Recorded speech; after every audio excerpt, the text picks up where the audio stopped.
Hi everyone, আমি পৌশালী আবার একটা নতুন ভিডিও নিয়ে চলে এসেছি। আজকে বেরিয়ে পড়ছি আবার একটা নতুন গন্তব্যের উদ্দেশ্যে।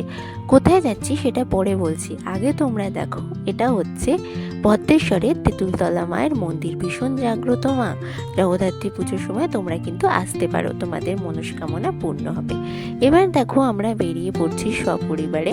এবারে তোমরা আমার দিদাকে দেখতে পাবে, কারণ এতদিন দিদা তো ঘরেতেই থাকে, খুব একটা দিদার ওই জন্য ফুটেজ নেওয়া হয়নি।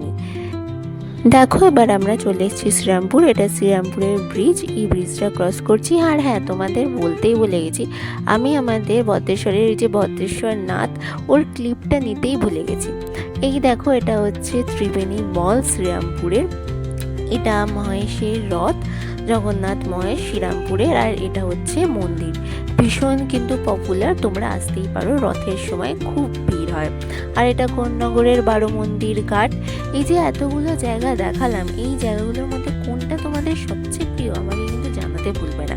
আর কোথায় তোমরা আসতে সব থেকে বেশি ভালোবাসো সেটাও কিন্তু বলতে ভুলবে না। এই দেখো, তোমাদের সাথে গল্প করতে করতে চলে এসেছি আমার দিদির বাড়ি। দিদি হচ্ছে মানে আমার সোনা বুয়ার মেয়ে। আমি আগেই বলেছি আমরা 4 বোন।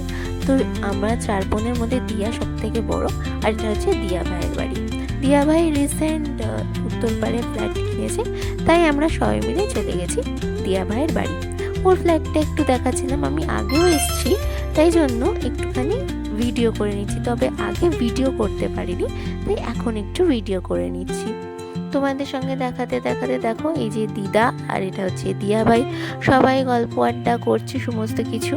এরপরে আমাকে বেরিয়ে পড়তে হবে আমার বাড়ির উদ্দেশ্যে, কারণ অনেক হয়েছে। আমার দাদুর বাড়ি, মাসির বাড়ি, দিদির বাড়ি সব ঘোরা হয়ে গেছে। এবার আমাকে আমার বাড়ি চলে যেতে হবে। তো আমার ভিডিওটা এখানেই। ভালো লাগলে লাইক, কমেন্ট, শেয়ার করো। বাই।